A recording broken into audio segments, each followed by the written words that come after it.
waiting on God will work. When God says He has plans for our life, He also wants to equip us for them. The more God has for you, the more responsibility you have to handle.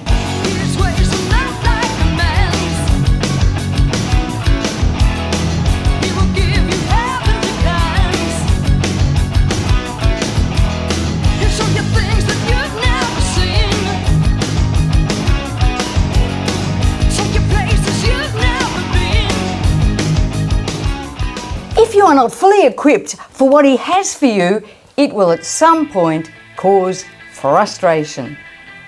He says to us, "Fear not, for I am with you. Don't be dismayed, for I am your God. I will strengthen you. I will help you. I will uphold you with my right hand."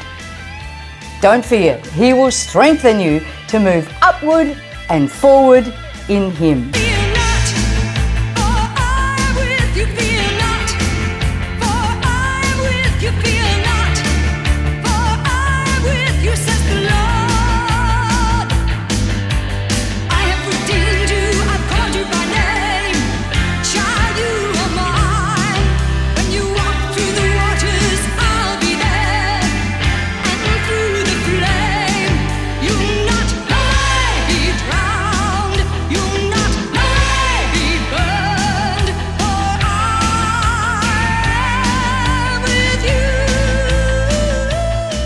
Fear only paralyzes you and stops your progress. God will help you fight and win. He knows the plans He has for you and how to put them into motion. Those who wait upon the Lord shall renew their strength. God does not always do things in our timing. It's never instant. When God spoke to Joseph, He showed him that he would be a leader, but it took 13 to 17 years before it happened. At any part of the journey, Joseph could have taken things in his own hands, operated in the flesh, and tried to bring the promise to pass. If he had broken out of prison before Pharaoh had called for him, he would have been a fugitive, hunted by the king. He would never have fulfilled God's promise and become second in charge if he tried to make it happen himself. Waiting on the Lord requires faith. Those who wait upon the Lord shall renew their strength. They will run and not get weary. Those who wait upon the Lord shall renew their strength. They will walk and not get weak. Rise up and fly with the wings of an eagle. Renew your strength in the Lord. Rise up and fly with the wings of an eagle. Encourage yourself in His word. If you don't have faith, you will never survive. When God gives you a prophetic word, it won't be in your way or your timing. God's ways are not our ways. Abraham was given a promise that he would have a baby. But as he and his wife Sarah got older, they couldn't see how it could possibly happen. We may feel that time is slipping by for us. Sarah gives up on the promise and she says, "Take my maid and have a baby with her." And Ishmael was born of the flesh. The worst mistake you could make is to try to help God fulfill His promise for you. This takes you out of the spirit realm and into the flesh.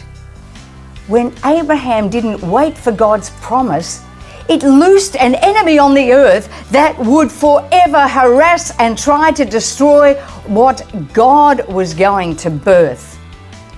Even today, the greatest conflict on earth is the war between the seed of Ishmael and the seed of Isaac. Ishmael was born of the flesh, Isaac was born of the spirit, and they cannot abide together. Let your presence fill this place. Let us see you face to face. In the light of your holiness, we stand broken. In the light of your holiness, we stand open to do your will with our whole life. Don't move in unbelief and move in the flesh and try to bring about God's promise.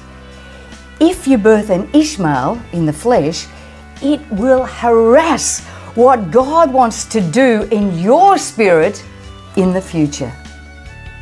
God does not need your help to bring about His promise, but it does take us waiting on God in difficult times. You may be feeling that frustration today. You know you have a promise, but it hasn't been fulfilled yet. Don't try and do it in your own strength. Wait on God. Keep them in His hands. Walk it out by faith. God will shift things. Trust God even with a closed door. He opens and closes doors. We don't know all the whys and what is next, but He does. And as our shepherd, He will lead us, even when we don't like where we are at. Don't take your eyes off God's ability. He works all things together for good. Wait on Him.